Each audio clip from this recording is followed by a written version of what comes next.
Hello and welcome to Workers' Comp Unwrapped, the podcast that simplifies workers' compensation for physicians. I'm your host, Max, here to give you clear, actionable insights to navigate the medical legal side of workers' comp. So let's get started. Welcome to episode 11 of Workers' Comp Unwrapped with me and with Ayesha, who has 15 years of experience in the workers' comp industry. That's right. And today we are talking about 12 workers' comp lessons for the holiday season. Very festive. It is that time of year.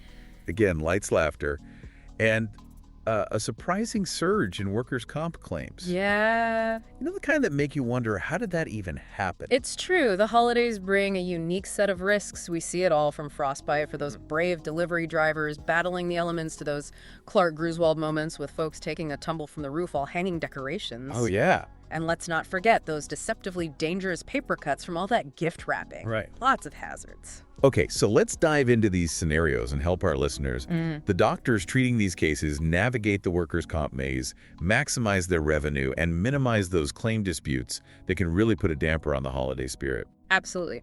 Let's start with a case that's all too common this time of year. Frostbite. Imagine a delivery driver out there in the freezing cold doing their best to get those holiday packages delivered on time.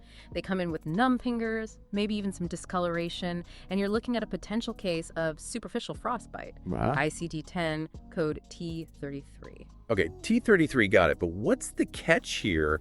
Where do doctors often slip up, leading to those dreaded claim disputes? One thing I see time and time again is a lack of specific documentation about the protective gear provided by the employer. Okay. Think about it. Were those gloves insulated? Were they waterproof? Did the employer provide the right footwear for those icy conditions? These details are crucial. So it's not enough to just document the frostbite itself. You need to dig deeper into the circumstances, the work environment, and especially the employer's role in providing protection. Exactly. And here's where it gets really interesting from a medical billing standpoint.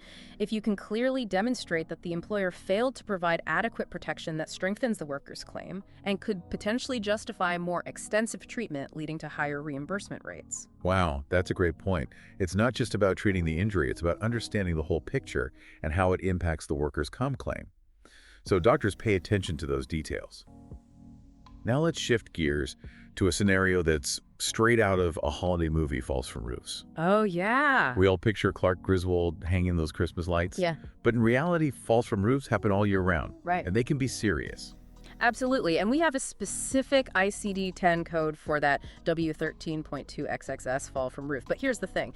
These cases often hinge on whether proper safety measures were in place. Was the worker using a secure ladder? Did they have a safety harness? It sounds like we're back to that theme of employer responsibility again. Precisely. And from a documentation standpoint, this is where you can really make a difference, go beyond just describing the injuries, paint a picture of the scene. Was the roof slippery? Was the ladder in good condition? Were there any safety guidelines provided by the employer? These details can make or break a claim. So doctors, if you want to help your patients get the compensation they deserve, A&D, ensure you're getting paid appropriately for your services, those details are gold. Okay, let's move from those dizzying heights to a seemingly minor but surprisingly common holiday injury paper cuts. You might think really paper cuts. Right. But you'd be amazed how many workers' comp claims we see for this, especially in industries like retail and shipping. You're right. And we have an ICD-10 code for that too. W45.1 paper entering through skin. Now, you might be thinking a paper cut is no big deal, but imagine a warehouse worker handling hundreds of packages a day, all that cardboard and wrapping paper. Right. A deep cut can happen, and it can easily become infected in that kind of environment. Okay, so even a simple paper cut can turn into a workers' comp headache. But where do doctors often go wrong with these cases? I often see claims denied because the documentation lacks detail. Yes, you need to note the location and depth of the cut, but also consider the circumstances. What type of paper caused the injury? Was it coated in anything that could increase the risk of infection? Did the employer provide adequate protective equipment like gloves? So once again, it's about going beyond the obvious and really digging into those specifics. Those details not only strengthen the worker's claim, but also protect you, the doctor, from potential pushback from insurers. Exactly. And here's a little insider tip. When documenting these cases, don't just focus on the physical injury, consider the potential psychological impact as well. Did the worker develop any anxiety about handling paper after the injury? Did they experience any lost sleep or emotional distress? That's a great point. We often forget about the emotional toll that even minor injuries can take, and documenting that adds another layer of justification for your treatment plan. Right. Remember, a well-documented claim is a strong claim. And a strong claim means fewer disputes, faster payments, and ultimately a happier holiday season for everyone involved. Well said. Okay, let's take a break from those paper cuts and move on to something a little more festive, shall we? What happens when a company decides to spread some holiday cheer with a company-sponsored sledding event? Sounds fun, right? But what happens when someone takes a tumble and ends up with an injury? That's when things get a little tricky. We have the ICD-10 code V00.228A for other sled accident. But the question becomes, was participation in the event truly optional? Okay. Was there any pressure to attend even if it wasn't explicitly stated? So we're blurring the lines between work and play, and that can create a gray area when it comes to workers' comp. Exactly. And this is where your role as a doctor goes beyond just treating the injury. You need to gather information about the event itself. Was it during work hours? Did the employer provide the sleds? Was there any mention of potential risks? These details can help determine if the injury is compensable under workers' comp. So doctors, put on your detective hats. It's not just about the broken leg, it's about the context surrounding the injury. Now let's move on to a scenario that's all too familiar during the holiday season, the Black Friday shopping frenzy. We've all seen the images of shoppers stampeding through stores, grabbing whatever they can. And it's not just Black Friday anymore, it's Black Friday week, Black Friday month. It seems like the entire holiday season has become a shopping free-for-all. And unfortunately, that means an increased risk of injuries for retail workers caught in the crossfire. It's like an obstacle course of shopping carts and overeager shoppers. Yeah. And to capture those bumps, shoves, and falls that can happen in a crowded store, we have the ICD-10 code W51.XXXA. Accidental striking against another person. Right, and it might sound minor, but those bumps and jostles can lead to real injuries. Sprains, strains, bruises, even fractures. Think about a retail worker trying to navigate a crowded aisle, maybe carrying a heavy box or restocking shelves, and they get knocked over by a shopper rushing to snag the last discounted TV. Okay, so how can doctors help their patients in these cases? What kind of documentation will ensure a smooth claims process? It's all about painting a clear picture of that chaotic shopping environment. Was the store overcrowded? Did the layout of the store contribute to the accident? Were there any crowd control measures in place? So basically you're saying if it's a zoo and they're documented rules. Okay, let's end this section with a scenario that might seem a bit, well, let's just say it's not your typical workplace injury. We're talking about injuries caused by Christmas ornaments. Interesting. Believe it or not, these are more common than you might think. Those beautiful sparkly decorations can also be fragile, and broken ornaments can lead to cuts, scratches, and even embedded glass fragments. Yeah. It's enough to make you want to deck the halls with bubble wrap, but seriously, it's a real risk. And we have an ICD-10 code for a Z18.81 retained glass fragments. So, Ayesha, what's your advice for doctors treating these types of injuries? What's the key documentation they should focus on? As always, thorough documentation is crucial. Clearly document the location and extent of any embedded glass fragments the treatment provided and any potential complications. Be sure to note the type of ornament that caused the injury. Was it made of glass, plastic, metal? Was it particularly sharp or heavy? That's great advice. It's a reminder that even those seemingly harmless decorations can pose a risk, and documenting those details can make a big difference in the claims process. Absolutely. All right, that wraps up part 1 of our holiday-themed deep dive into workers' compensation. We've covered a lot of ground from Frostbite and falls to those perilous paper cuts and even ornament-related injuries. But don't go anywhere just yet. We'll be back with part 2, where we'll delve into even more scenarios and provide you with those essential insights to navigate the sometimes tricky world of holiday-related workers' comp claims. See you, man. You know, it's funny how the holidays can turn even the most mundane activities into potential hazards. We've talked about falls, frostbite, even those rogue Christmas ornaments. But let's not forget about one of the simplest yet often overlooked culprits, wrapping paper. Oh yeah, those paper cuts could be brutal. We touched on this earlier, but it's worth revisiting. Right. ICD-10 code W45.1, paper entering through skin. It sounds almost silly. I know.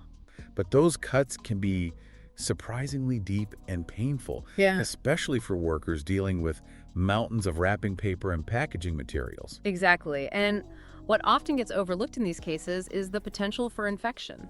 A deep paper cut in a busy warehouse environment can easily become contaminated, leading to complications and a much longer healing process. So it's not just about slapping on a bandage and sending them on their way. doctors really need to consider the context and potential risks. What are some specific things they should be documenting in these cases? Well, first and foremost, be sure to document the depth of the cut and its location. But also take note of the type of paper that caused the injury. Was it coated in anything that could increase the risk of infection? Was it particularly thick or rough? Did the employer provide adequate protective equipment like gloves? Okay, so once again, it's all about those details. Right. And I'm guessing documenting the potential for infection is crucial here. Absolutely. You want to highlight the work environment and any factors that might increase the risk of infection. Was it a dusty warehouse? Were there any chemicals or other substances present that could contaminate the wound? Got it. Paint a picture of that environment and show how it could contribute to complications. Now let's shift gears to something that's become a bit of a legal minefield: company-sponsored holiday events. Ooh. We're talking those office parties, team-building excursions, maybe even a holiday-themed escape room. It all sounds like good fun until someone twists an ankle on the dance floor or gets a little too enthusiastic during that reindeer games competition. Exactly. And then the question becomes, is this a workers' comp issue? I mean, it happened at a company event, but it wasn't technically during work hours. That's where it gets tricky, and the ICD-10 codes will vary depending on the specific injury, but the key question is, was participation in the event truly optional? Was there any pressure, even if it was subtle, to attend? Was it during work hours, or was it clearly outside of the regular workday? So doctors need to channel their inner Sherlock Holmes and investigate the circumstances surrounding the event. Precisely. Ask your patients about the nature of the event. Did they feel obligated to attend? Were they concerned about any repercussions if they didn't go? Was alcohol involved? Document all of this information alongside the details of the injury itself. Okay, so we're not just treating a sprained ankle, we're building a case now.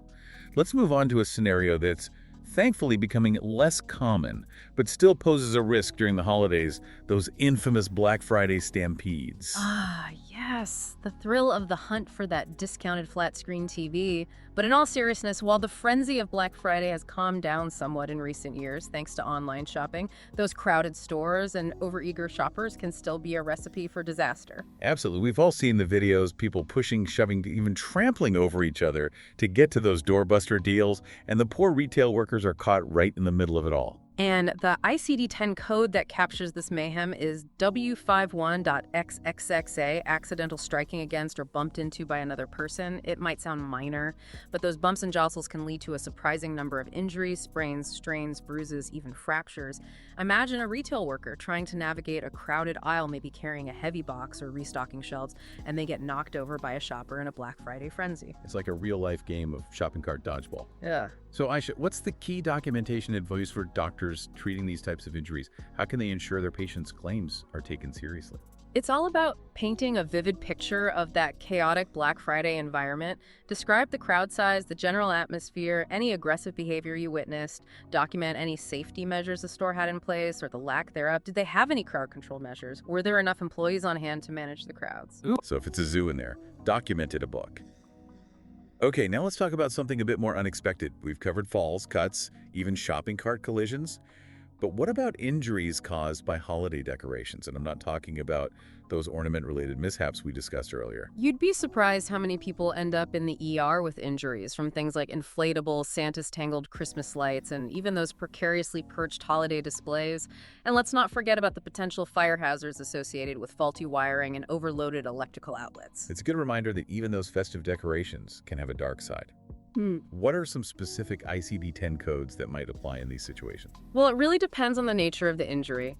You might see W01.0XX for falls involving furniture, W22.0XXA for contact with sharp objects, W88.0XXA for exposure to electric current, and even Y92.031 for injuries occurring in retail stores. So there's a whole range of possibilities, and it's up to the doctor to accurately document the cause and nature of the injury.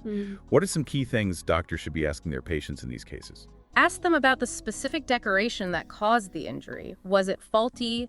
Was it properly secure? Was it part of their job to set it up or take it down? These details can help determine if the employer bears any responsibility for the injury. Okay, so we're back to that theme of employer liability. It seems like it's a recurring factor in many of these holiday-related workers' comp cases. It absolutely is, and that's why it's so important for doctors to not just focus on treating the physical injury, but also to understand the circumstances surrounding it. By asking the right questions and documenting those details, you can play a crucial role in helping your patients get the care and compensation they deserve. Well said, Ayesha. And it looks like we've covered a lot of ground in part 2 of our deep dive into workers' comp and the holidays.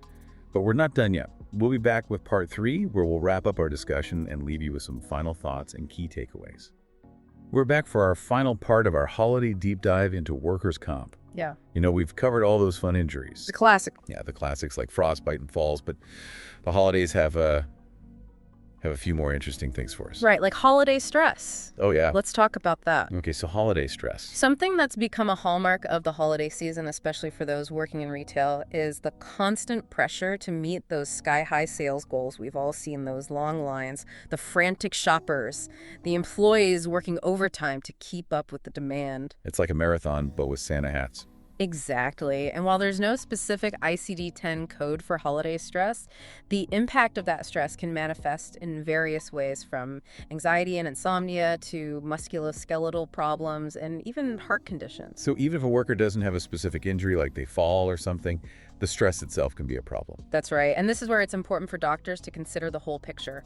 Ask your patients about their work environment, their workload, their stress levels. Look for signs of burnout, fatigue, and emotional distress. Okay, so really digging deep again, understanding the context now to wrap up this whole episode. Let's go with a really unique scenario that's almost funny, but can have real consequences, and that's injuries caused by holiday food. Holiday food? You might be thinking, wait, but you'd be surprised how often we see claims related to foodborne illnesses, from office potlucks, allergic reactions to those mystery cookies someone brought in, or even cuts and burns from all that holiday baking. Oh, yeah. So what are some ICD-10 codes for that? Well, for food poisoning, you'd be looking at codes like AO5 for bacterial foodborne illnesses, AO2 for salmonella infections, or AO9 for other gastroenteritis for allergic reactions. You might use T78.1 for unspecified allergic reactions, or T78.0 for anaphylactic shock. So really important to be specific in that documentation. Now, Ayesha, as we're wrapping up this whole holiday workers' comp deep dive, what is like the one big thing you want people to remember? I think it's important to remember that the holidays bring a unique set of challenges and risks for workers. But understanding those risks and documenting them thoroughly can make all the difference in ensuring that workers receive the care and compensation they deserve. Pay attention to those details, ask the right questions, and remember that even seemingly minor incidents or underlying stress can have a significant impact on a worker's health and well-being. That's excellent advice, Ayesha. And a big thank you to you for sharing all of your expertise with us today. It's been really fun talking about all this with you. And to all of our listeners, we hope this deep dive was helpful and informative. And remember, stay safe out there and happy holidays. Thank you for listening to Workers' Comp Unwrapped. If you found value in today's episode, share it with your fellow medical providers and healthcare specialists. For more information, contact us at lena.klein@medicallienmgt.com or visit our website, medicallienmgt.com.